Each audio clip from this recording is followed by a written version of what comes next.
Financial markets పై పట్టు సాధించాలనుకునే వాళ్ళు Revanth conduct చేసే వెబినార్ కోసం ఈ నెంబర్ కి కాల్ చేయండి. నమస్తే, వెల్కమ్ టు సుమన్ టీవీ. నేను విష్ణు. ప్రస్తుతంతో పాటు NISM and CRISIL certified wealth manager Revanth Chalamala ఉన్నారు. వారితో మాట్లాడదాం. నమస్తే రేవంత్. నమస్తే అండి. రేవంత్, జస్ట్ ఒక 10-15 రోజుల ముందు వరకు కూడా బంగారం ధరలు చూస్తే గోల్డ్ అయితే 80,000 మార్క్ టచ్ అయిపోయింది, సిల్వర్ అయితే 1,00,000 టచ్ అయిపోయింది. అవునండి. బట్ ఎందుకో ఒక వారం రోజుల నుంచి బంగారం ధరలలో భారీ తగ్గుదల చూస్తున్నాం. అవును. అసలు ఎంత తగ్గింది, ఎందుకు తగ్గింది, తగ్గడానికి గల కారణాలేంటి, ఇంకా ఎంత వరకు తగ్గే అవకాశం ఉందంటారు వచ్చే నెల 2 నెలల్లో? తగ్గడానికి అయితే ఇంకెక్కువ స్కోపే కనిపిస్తుంది. గోల్డే కాదు, అన్నిట్లో టెక్నికల్ లెవెల్స్ పనిచేస్తాయి. సో టెక్నికల్ అనాలిసిస్ చెప్తాను, ఫండమెంటల్ కూడా మాట్లాడదాం. సో ఫండమెంటల్ గా ఫస్ట్ పెరగడానికి రీజన్ ఏంటో అర్థం చేసుకుంటే మనకి తగ్గడానికి రీజన్ ఏంటో కూడా అర్థమైపోద్ది. మనకి పెరగడానికి రీజన్ ఏంటి, ఎప్పటి నుంచి పెరగడం మొదలు పెట్టింది? పర్టికులర్ గా మన కోవిడ్ దగ్గర నుంచి అన్సర్టనిటీ క్రియేట్ అయింది, గోల్డ్ ట్రిగ్గర్ స్టార్ట్ అయింది. అక్కడ నుంచి అక్కడ ఛాన్స్ తీసుకుంది పైకి మూవ్ అవడానికి. అక్కడి నుంచి సిరీస్ ఆఫ్ అన్సర్టనిటీస్, మనకి అన్సర్టనిటీస్ ఎప్పుడు ఆగలే. దాని తర్వాత కోవిడ్ తర్వాత మనకి రష్యా ఉక్రెయిన్ వార్ రావటము, తర్వాత ఇజ్రాయెల్ రిలేటెడ్ వార్ రావటము, రిసెషన్ ఫియర్ రావటము, బ్యాంకింగ్ క్రైసిస్ ఉంటదేమో అని భయం రావటము US లో, ఆ తర్వాత ఎలక్షన్స్ క్రియేట్ అవ్వటము, దాదాపుగా వరల్డ్ లో 60% ఆఫ్ ద పాపులేషన్ మనకి ఎలక్షన్స్ లో పార్టిసిపేట్ చేయటము. సో బేసిక్ ఇదంతా కూడా అన్సర్టనిటీ. ఈ అన్సర్టన్ ఈవెంట్స్ ఉన్నంత కాలం మనకి గోల్డ్ లో విపరీతమైన డిమాండ్ కనిపించింది.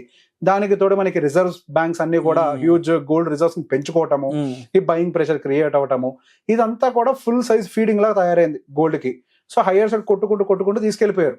ఒక మంచి దాదాపు 80,000 లెవెల్ వరకు రీచ్ అయ్యారు. 79,755. నేను కొంచెం మార్కెట్ భాషలో మాట్లాడతాను, రియల్ మార్కెట్ కి దీనికి కొంచెం తేడా ఉంటుంది. ఓకే, సో నియర్ టు 80,000 వరకు కూడా కొట్టుకుంటూ వెళ్ళిపోయింది. అక్కడి నుంచి ఏం చేసింది, దాదాపు 7% correction with in no time. ఎప్పటి నుంచి కరెక్ట్ గా మనకి US లో మనకి ట్రంప్ గారు గెలిచారు అన్న న్యూస్ వచ్చింది. న్యూస్ కాడి నుంచి అయిపోయింది. అప్పుడు దాకా ఎగిరింది గోల్డ్ కి హ్యాపీ డేస్ అయిపోయినట్టు. నాకు తెలిసి గోల్డ్ ఇంత స్పీడ్ గా రీసెంట్ డేస్ ఎప్పుడు పడలే. మరి అసలు వారం రోజుల్లోనే విపరీతమైన ఫాల్. అంతే, విపరీతమైన ఫాల్ 7%. సో చాలా ఫాస్ట్ గా కరెక్ట్ అవుతూ వచ్చింది. సో బేసిక్ గా మరి ట్రంప్ గారు ఎలక్ట్ అయితే ఎందుకు పడ్డది? సో ట్రంప్ ఎలక్ట్ అయితే ఆయన సహజంగా ఎటువంటి యుద్ధాలకి సహకరించరు, రైట్? సో ఈ రష్యా ఉక్రెయిన్ వార్లు క్లోజ్ అయిపోతాయి, ఈ అన్ని మనకి మీద ఉక్కుపాదం మోపుతారు, అంతే. ఇజ్రాయెల్ లేకుండా చూస్తారు, అంతే. ఇజ్రాయెల్ వార్స్ అన్ని క్లోజ్ అయిపోతాయి, ఇంకా ఈ టాపిక్స్ అంతా డిస్కషన్ లోకి రావు. సో ఏం జరుగుతుంది అప్పుడు? ఏ న్యూస్ లేకపోతే గోల్డ్ కడుపు మాడిపోద్ది.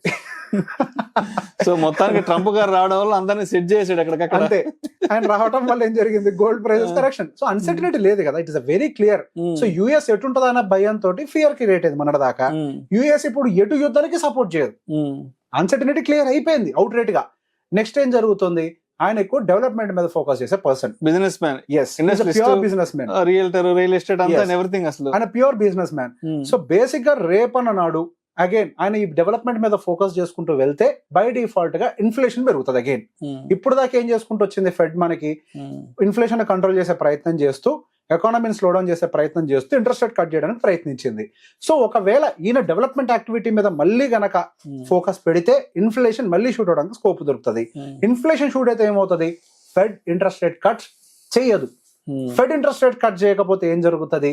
సో బేసిక్ గా ఇంట్రెస్ట్ రేట్స్ అనేవి సేఫ్ అసెట్స్. గోల్డ్ కంటే సేఫెస్ట్ ఏంటి? Interest rates, bonds. అంత హ్యూజ్ ఇంట్రెస్ట్ వాళ్ళకి అక్కడ వర్కౌట్ అవుతుంటే వెళ్ళి ఈక్విటీ మార్కెట్స్ లో కానీ గోల్డ్ మార్కెట్ లో కానీ పెట్టడానికి అసలు ఏమైనా రీజన్ ఉంటుందా? సో బేసిక్ గా మనకి ఈ ఎజంప్షన్ ఏదైతే ఉందో అది చాలా క్లియర్ గా బాండ్ ఈల్డ్స్ లో కూడా కనిపిస్తుంది. US 10-year బాండ్ ఈల్డ్ దాదాపుగా 4.4 కి రేజ్ అయింది, ఎక్కడి నుంచి 3.7 కి పడిపోయి. సో బేసిక్ గా safest assets like bond deals అంతంత రిటర్న్స్ జనరేట్ చేస్తుంటారు. అది US లాంటి మార్కెట్స్ లో గోల్డ్ లో పెట్టడానికి ఎటువంటి రీజన్స్ వాళ్ళకి కనిపించవు. సో బేసిక్ గా ఇది మెయిన్ రీజన్. దాని వల్ల మనకి గోల్డ్ లో సెల్లింగ్ ట్రిగ్గర్ అవడం అనేది కనిపించింది. ఓకే, సెల్లింగ్ ట్రిగ్గర్ అయింది, ఎక్కడ దాకా వెళ్ళొచ్చు? దీనికి ఇప్పుడు మనం ఫండమెంటల్ మాట్లాడాం. గోల్డ్ ను కూడా చాలా మందికి నార్మల్ గా ఒక ఆర్నమెంట్ లాగా కొనుక్కునే వాళ్ళకి ఈ భాష తెలియకపోవచ్చు, కానీ స్టాక్ మార్కెట్ లో ఉన్న వాళ్ళకి ఐడియా ఉంటది. కమోడిటీ కూడా టెక్నికల్ లెవెల్స్ ని రెస్పెక్ట్ చేస్తాయి, రైట్? మీరు ఎవరైనా కానివ్వండి 1 month టైం ఫ్రేమ్ లో ఒక్కసారి గోల్డ్ చార్ట్ ఓపెన్ చేసి ట్రెండ్ లైన్స్ తీసుకున్నట్లయితే రీసెంట్ గా అప్పర్ ట్రెండ్ లైన్ బ్రేక్ చేసిన తర్వాత మళ్ళీ లోవర్ సైడ్ కి వచ్చి మనకి మంత్లీ క్యాండిల్ క్లోజ్ అయ్యే ప్రయత్నం చేస్తుంది. సో ఆ ఛానల్ ప్రకారం నెక్స్ట్ లెవెల్ మనకి 70,000 దాకా గోల్డ్ రావడానికి స్కోప్ ఉంది. అక్కడతో ఆగుతుందా? లేదు. అది ఒక ఛానల్, ఒక చిన్న ఛానల్. ఆ ఛానల్ ని గనక కిందకి బ్రేక్ చేస్తే 62,000 వరకు స్కోప్ ఉంది. Oh my God. First level 70,000. ఈ మాట గుర్తు పెట్టుకోండి, తిడతారు తిట్టుకోండి. 70,000కి రావడానికి టెక్నికల్ గా చాలా హై ఛాన్సెస్ ఉన్నాయి. టెక్నికల్ గా ఫండమెంటల్ కూడా ఆల్రెడీ క్లియర్ అయిపోయింది. గోల్డ్ ఎక్కువ పైకి వెళ్ళడానికి అవకాశం లేదు, బాండ్స్ పెరుగుతున్నాయి, అంతా okay. Technical levels are saying clearly 70,000 is the first mark. First mark. ఒకవేళ అక్కడ కూడా ఎటువంటి అన్సర్టనిటీ లేదు, కూల్ ఆఫ్ ఉంది అని అంటే గనక there is chance 65 at least. But 70,000 వరకు అయితే మాత్రం చాలా హై ప్రాబిలిటీ కనిపిస్తుంది. గోల్డ్ అనేది మన ఫంక్షన్ లో కొంటున్నాం కాబట్టి అది పోదు, అది మన సెంటిమెంట్. కానీ ప్రపంచానికి గోల్డ్ అనేది ఒక కమోడిటీ, ఒక ట్రేడబుల్ ప్రోడక్ట్. సో వాళ్ళకి మన ఇండియాలో ఈవెంట్స్ గురించి, పండుగల గురించి, పెళ్లిళ్ళ గురించి, ఫంక్షన్ల గురించి అనవసరం. అది వాళ్ళకి అనవసరం. అక్కడ ఏదో జరిగితే ఇక్కడ పెరుగుతుంది అంతేగాని ఇక్కడ ఏదో హైదరాబాద్ లో పెళ్లిళ్ళని అంతే. ప్రపంచానికి గోల్డ్ అనేది ఒక కమోడిటీ మాత్రమే. దాన్ని ఆ లెవెల్స్ ప్రకారం, ఫండమెంటల్స్ ప్రకారం మాత్రమే మూవ్ చేస్తారు. Just like a stock market, it is a tradable product. అంతే. రైట్. సో మొత్తానికి ఇయర్ ఎండింగ్ కి మీరు చెప్పినట్టు, ఇయర్ ఎండింగ్ కి కాదు నేను చెప్పింది, మేబీ గోయింగ్ ఫర్ ఇంకో నెల ఉంది, ఇంకో నెల ఉంది కరెక్ట్. ఈ నెలలో అవుతుందని నేను చెప్పట్లేదు. Going for their is high probability 70,000 touch చేయొచ్చు, 70 వరకు టచ్ చేయొచ్చు. చాలా హై ఛాన్సెస్ కనిపిస్తున్నాయి. Right. Thank you so much Revanth. Thank you అండి.